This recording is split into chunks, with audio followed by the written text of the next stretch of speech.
Y le doy la bienvenida al amigo, al escritor, periodista, dramaturgo Carlos Balmaceda. ¿Cómo estás, Carlos? ¿Qué decís? ¿Qué tal? ¿Qué tal, Gabriel? Bien, todo bien, todo bien. Bueno, finalmente logramos la conexión. Bueno, vos narraste mucho más verazmente los sucesos de Ámsterdam que los medios occidentales que pretendieron cubrirlos. ¿Qué fue lo que en realidad sucedió según la información disponible, Carlos? Mira, para contarlo paso a paso, porque como vos decís, los medios occidentales no se dedicaron a un relato veraz, digamos, o fiel a lo que fue pasando. Ujú. Esto ya había empezado en la previa del partido. Había hinchas del Maccabi que fueron a la plaza principal ahí en Ámsterdam, bajaron banderas palestinas, después gritaban muerte a los árabes, vamos a ganar, que gane el Sahal y acabe con los árabes. El Sahal es el ejército de ocupación israelí. Después, a ver, y esto es específico, lo dice el jefe de policía de Ámsterdam. Y esta es información que da France 24, que la verdad que me sorprendió por su ecuanimidad. Los seguidores del Maccabi retiraron una bandera de la fachada del Rocking, que es un canal y una arteria muy central de Ámsterdam, y destrozaron un taxi. Esto no lo contó nadie, ¿eh? Ujú. Y ahí se prende fuego una bandera palestina. Esto es previo al partido. Después, cuando se produce el minuto de silencio por las víctimas de Valencia, y se coloca esto claramente en los letreros LED del estadio, ellos hacen una fuerte rechifla, seguramente porque España es uno de los países que no reconoce al Estado de Israel o que ha tenido una actitud bastante crítica. Ujú. Eh, y esta es una perlita, ¿no? Uno de los cánticos que entonaban era: en Gaza no hay escuelas porque no hay niños. Ujú. ¿Sí? Y acá vamos a hacer una pequeña reflexión, porque quizá el grado de desinformación a veces es tan grande. La cantidad de víctimas en Gaza ascienden a 45.000 aproximadamente. No nos olvidemos que puede haber un número de desaparecidos cercano a las 10.000 personas, porque imagínate en ese caos que significa el bombardeo sobre una área de la extensión de la matanza, pero con a ver, de la extensión de la matanza, digo, ocupa ese lugar, ¿sí? Esa cantidad Una de franja, kilómetros sí, cuadrados. totalmente. Claro, Muy pero pequeña. con unas de 2 a 3 millones de personas que se van desplazando además dentro de esos límites, y que según The Lancet, y acá hay que considerar también esta reflexión de The Lancet, no es una reflexión, es un dato, y recordarles a los oyentes: The Lancet es una revista británica científica, siempre citada como digamos, la opinión más Seria. destacable y más autorizada, Claro. eh, por su rigor. Habla de 187.000 víctimas, y lo dio esta cifra hace por lo menos unos 5 o 6 meses. Digo esto para que se entienda la magnitud de lo que está pasando allí. Si bien algunos me pueden decir, sí, ya lo sé, me informé, pero digo, para que se comprenda entonces el descaro de esta gente que va a otro país, y una de las cosas que se te ocurre cantar es: en Gaza no hay escuela porque ya no hay chicos. Claro, claro. ¿Sí? Esto no debería ser una novedad si uno recuerda los videos que circulaban burlándose de las víctimas, que los hacían además gente de a pie. No debería sorprendernos, y si hacen un poquito de esfuerzo buscándolo por las redes, se van a encontrar con un video de un argentino de origen El judío asadito. que es el asadito, Sí. con una cerveza en la mano, todos reunidos allí, viendo cómo bombardeaban, ¿sí? Y explicándolo con una displicencia, pero además, obviamente, con esa sensación de, bueno, esto es lo que debe ocurrir, esta es la normalidad.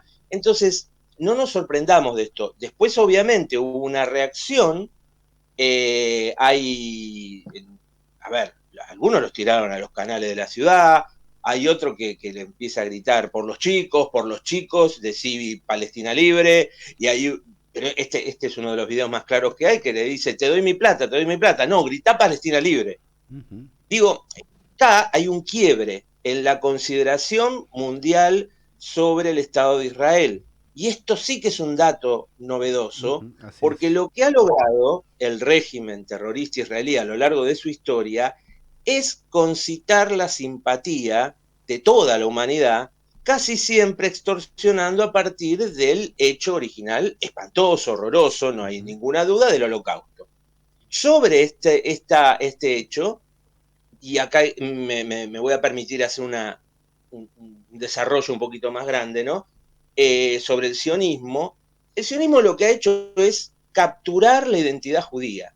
O sea, todos los avances científicos, literarios, artísticos, todos los enormes aportes que le ha hecho a la cultura de la humanidad el pueblo judío han sido capturados por el sionismo y convertidos en una marca país.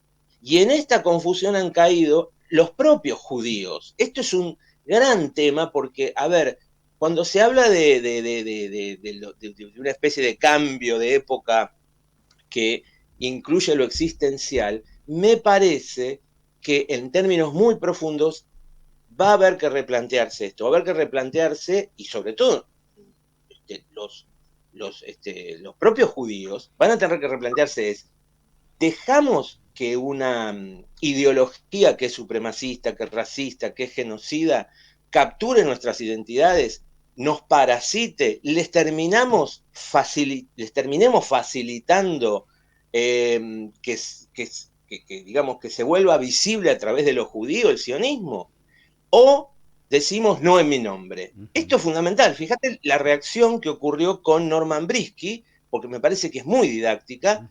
Brisky lo único que dijo fue 3 veces Gaza. Y luego los pueblos que luchan no pueden ser vencidos. Y lo tengo que decir porque lo digo por mis ancestros. Cuando él está diciendo esto, claramente se está refiriendo a yo soy judío, entonces no hagan esto en mi nombre, y estoy con el honrado y luchador y castigado pueblo palestino. Esto generó que le hagan un juicio al tipo. Sí. No, O además sea, pero, las observaciones de Chiche Helblum fueron plenas, completas, ¿no? porque Defenestrándolo. acá empieza, Y la a ver, cobertura, entre otros, de Infobae. Infobae opera como un ariete interno en la República Argentina muy grave. claro, bueno, pero Infobae, vos pensás que es Haddad y Montoto, ¿no? Y Montoto es un operador sionista, Sí, sí, uno de un los que operador, transita las armas de región en región. Sí. claro. Entonces, ahora lo interesante es ver esto, ¿no? Digamos, lo que genera como reacción, que ni que hablar siendo un judío, Norman Brisky, lo que genera que se diga esto. No nos olvidemos que le hace juicio, que le inicia juicio es Broidman, el mismo que defiende a los 4 jóvenes que transitan por las calles de Villa Crespo disparándole a gente sin techo con un rifle de aire comprimido que sacan por la ventanilla del auto que no tiene patente, que lo tienen como en los viejos tiempos de los Ford Falcon de la dictadura, la patente está dentro del baúl, la policía los detiene y cuando los detiene ellos dicen, nosotros somos libertarios y nos va a defender la DAIA. Los defiende efectivamente un abogado que fue parte de la DAIA, que es Broidman.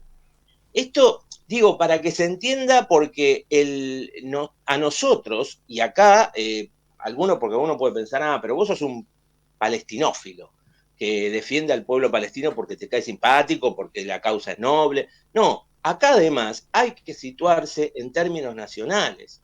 Es decir, nosotros hace 30 años, más de 30 años en realidad, que sufrimos el encubrimiento de 2 atentados masivos donde han muerto ciudadanos argentinos, ciudadanos chilenos, bolivianos, católicos, evangelistas, judíos, y el gran encubrimiento lo ha protagonizado la DAIA, que es una embajada paralela del Estado de Israel.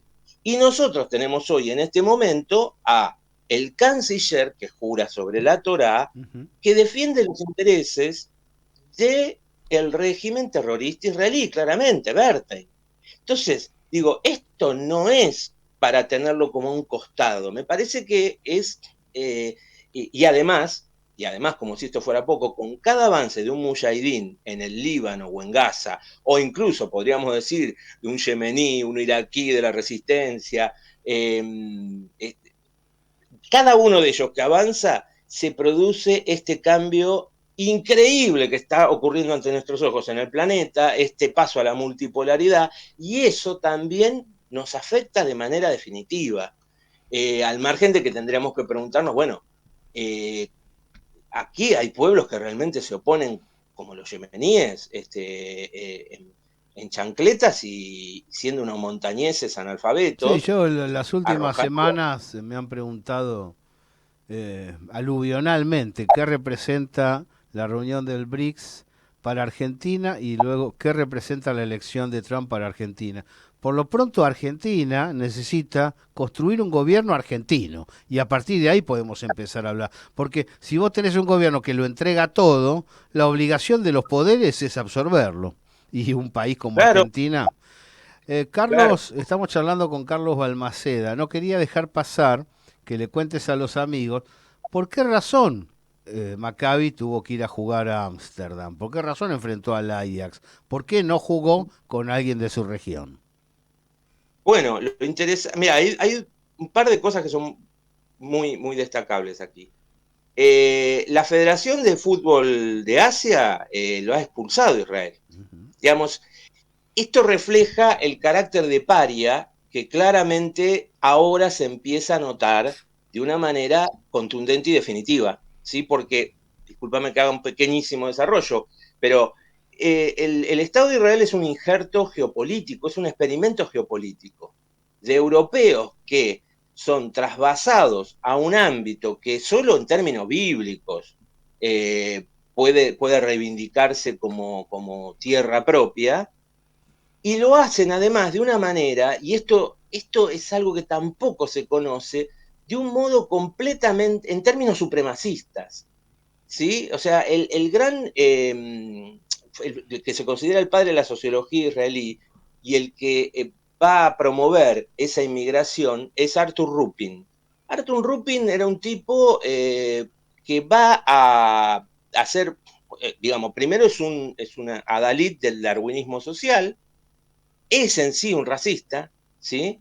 Y va a ser uno de los promotores de aquel acuerdo Jabará, que es el acuerdo entre el sionismo y el nacionalsocialismo para ir haciendo el traslado de alemanes de origen judío hacia Palestina en la década del 30. ¿Sí? Entonces, a ver, es claro que ya de por sí, desde el origen, Israel es algo anómalo en esa región. Lo es mucho más si tienen una actitud racista que les corresponde, porque en origen lo son. El tema es que esquizofrénicamente, como te trabajan permanentemente la culpa de que cualquier cosa que digas es antisemitismo, entonces, bueno, se vuelve imposible. Y además con una maquinaria de propaganda formidable, como yo no sé si alguien alguna vez la pudo tener a lo largo de la historia de la humanidad. Ujú. Entonces, la Federación de Fútbol de Asia los expulsa, Europa los recibe, siendo que es una federación de fútbol de una calidad muy menor a cualquiera de los de la Federación Europea, obviamente, ¿no? Acordate que juegan la Champions League, que era lo que están jugando, que juegan la Eurocopa, bueno, participan en el Eurovisión también, ¿no? En el Festival de las Canciones. Pero acá se está viendo además un corte, y quería hacerte notar esto. Ajax es un equipo tradicionalmente asociado a la comunidad judía. Ámsterdam es una ciudad que recibió judíos expulsados desde la península ibérica en 1596, por ejemplo, para darte una idea. El Ajax después va a tener un ídolo en la década de los 40 que se llama Eddie Hamel.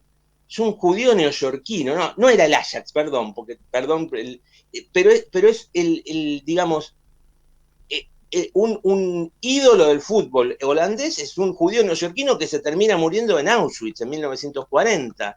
Después, el ascenso del Ajax se produce de la mano de dirigentes judíos, salvo dos que estuvieron muy vinculados a los nazis, ¿sí? Pero esa reconstrucción del Ajax que va a dar en el famosísimo Ajax de finales de los 60 y principios de los 70, comandado por Cruyff. Además, Cruyff se casa con una judía y el hijo, Jordi, se llama Jordi porque ha nacido evidentemente en Barcelona, está muy identificado con el Maccabi Tel Aviv, casualmente. El Ajax se presenta permanentemente con banderas con la estrella de David. Yo no sabía este dato, que cuando se jugó la final en Alemania del 74, esa selección holandesa, que no tenía ningún judío entre sus filas, se presentó con la bandera de Israel. Hay igual ahí una pequeña disputa que se empezó a dar con el tema del Feyenoord, porque el Feyenoord, que es como el clásico del Ajax, sí.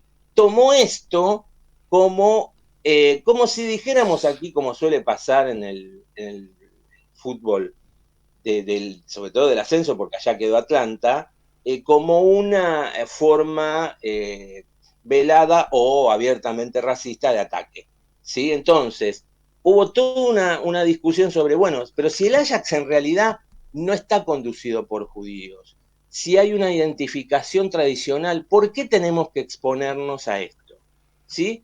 Entonces, digo, lo que se está quebrando también ahí en este enfrentamiento, en esto, la silbatina a los muertos en Valencia, arrancar las banderas palestinas o quemarlas, etcétera, es también un quiebre muy importante en la mirada, en la imagen tradicional que solía tener Israel. Acá, por supuesto, estamos, porque la confusión entre sionismo y judaísmo es impulsada por el propio sionismo, siempre vamos a estar en la duda de que, bueno, puede haber algún antisemita real y que aproveche la situación. Sí, puede ser, es posible.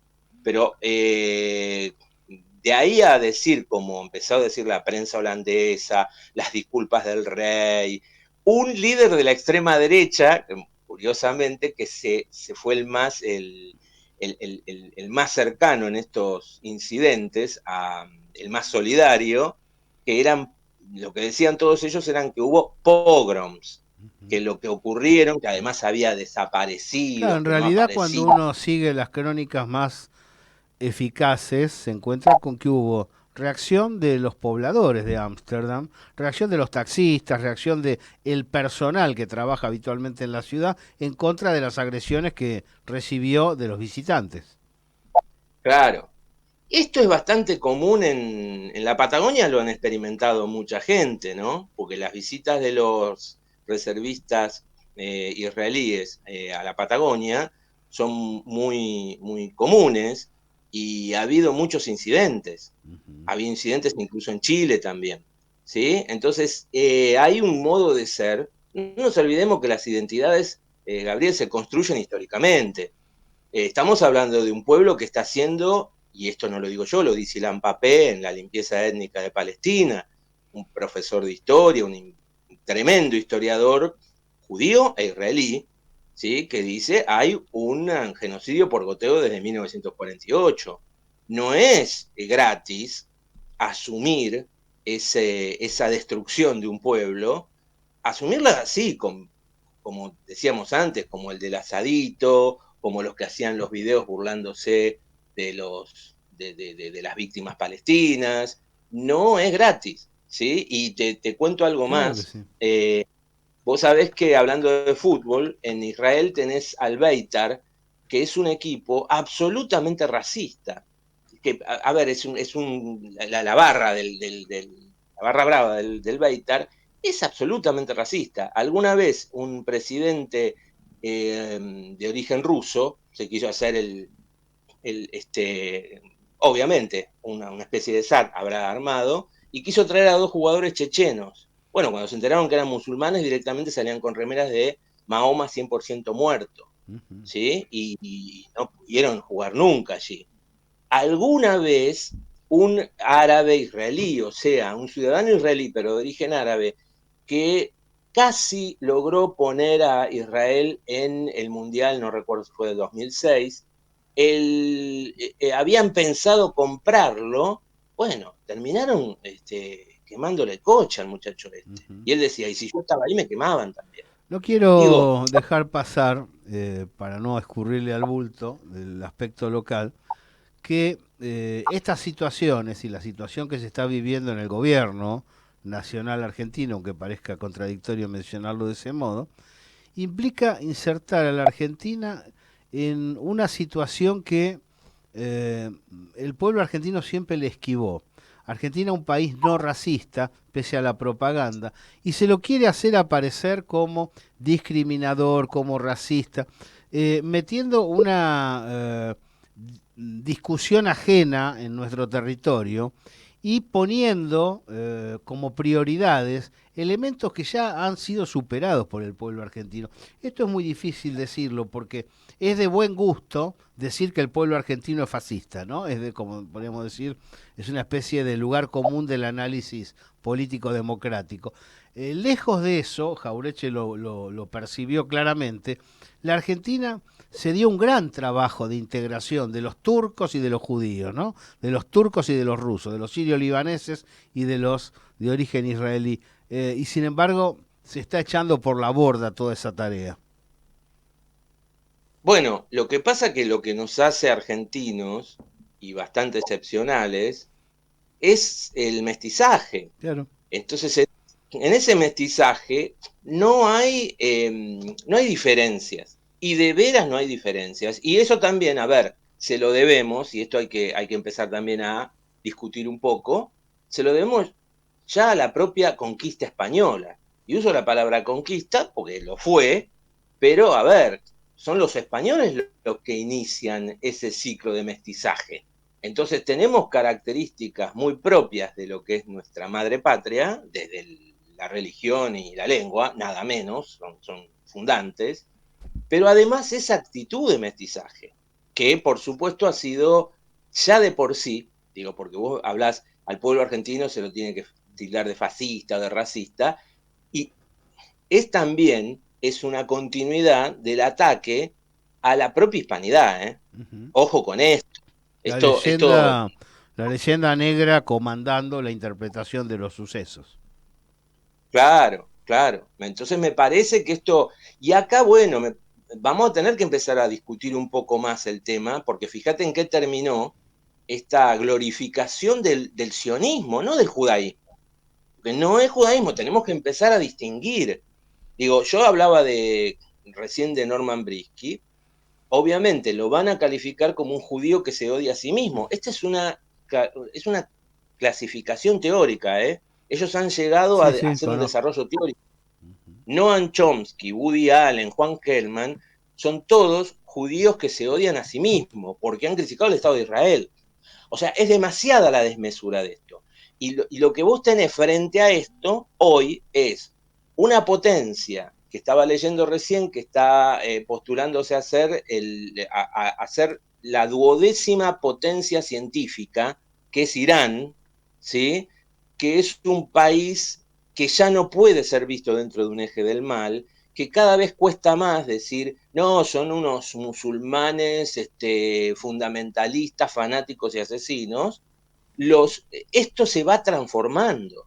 Esto se va transformando. Luego, bueno, insisto yo en esto, los argentinos de origen judío tendrán que empezar a revisar porque han sido víctimas también de esta enorme manipulación y del cambio histórico que significó en la Argentina, creo que en los 90 se produce un cambio de identidad.